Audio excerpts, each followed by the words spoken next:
No tšau, järjekordne rajapäev on kätte jõudnud. Täna oleme me siin jälle selle autoga, mis juhtus meie pärisvõistlusottaga. Seda näete juba järgmises videos. Ma lähen teen kohe koosoleku ära, samal ajal Mark ja Andere panevad rada paika. Et varsti saame juba autot peale lasta ja lähme vaatame, kuidas sõidetakse. Soojendusalas oli on alati eesõigus. Ehk siis ootame ära, kes nüüd rajalt maha tuleb, ootame ära, kuni keegi ära soojendab või siis kui soojendusalasse minnes ka, et ootame, kuni ta sealt välja tuleb. Et hoiame nagu eesõiguse seal. Adujuvant. Mina teen meie rajapäeval tehnilist, panen boksi paika, olen raja peal, kontrollin, et kõik oleks hästi. Nii, mina olen siin teises pukis. Mina siis vaatan, et rajal oleks kõik klipid paigas, torbikud paigas. Ja kui midagi rajal juhtub, siis ma ütlen Margile, et paneks raja kinni ja lähen teen raja korda.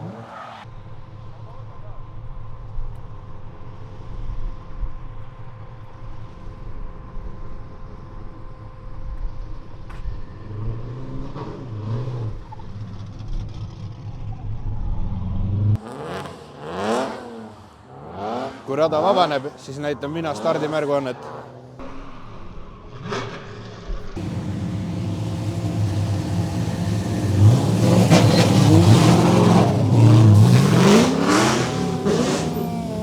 Tunne on päris märg, aga mega.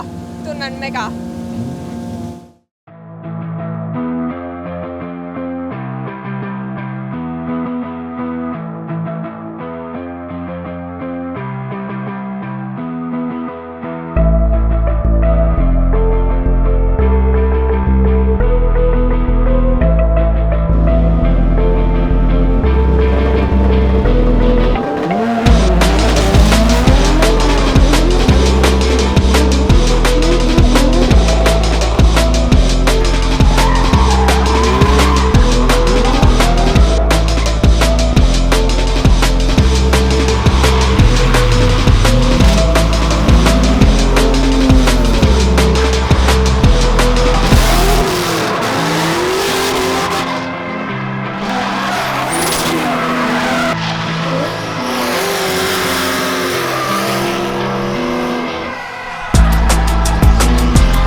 Kokkuvõtvalt siis tänasest rajapäevast. Sõitjaid oli täpselt 19 ja pealtvaatajaid ütleme niimoodi, et jäi 100 kanti. Aga kuna see ilmataat ei olnud meiega täna üldse nagu nii sõber, siis oli vihma, päikest, pilvi, tuult, mis tõttu siis ka ilmselt pealtvaatajaid natuke vähem kohale tuli, aga me ei heidutanud sellest meelt, võtsime kõik vastu ja meil oli tore sellegi poolest. Võib-olla ka natuke lähemalt, mis meie siin rajapäeval teeme.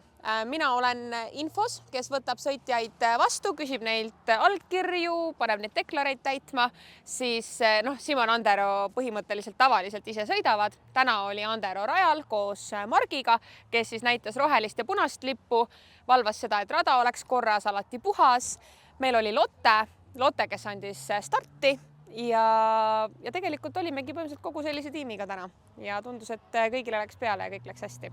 Ja et rajapäev on edukalt tehtud. No nii, sellist meie rajapäeva teile näevad. Panime natuke sisemelu ka teile sisse, et näete, kuidas meie jaoks see päev mõõdub. Võimalik on ka selle auto kõrval sõitu osta, et kirjutage meile Instagrami või Facebooki, et vastame teile kogu vajaliku infoga. Ja kes soovib ka rajapäevade kohta infot, siis meil on eraldi grupp selle jaoks, et info leiate siis video alt.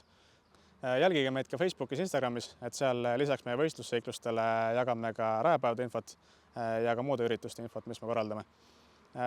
Ja tänaseks ongi kõik, näeme juba järgmine kord.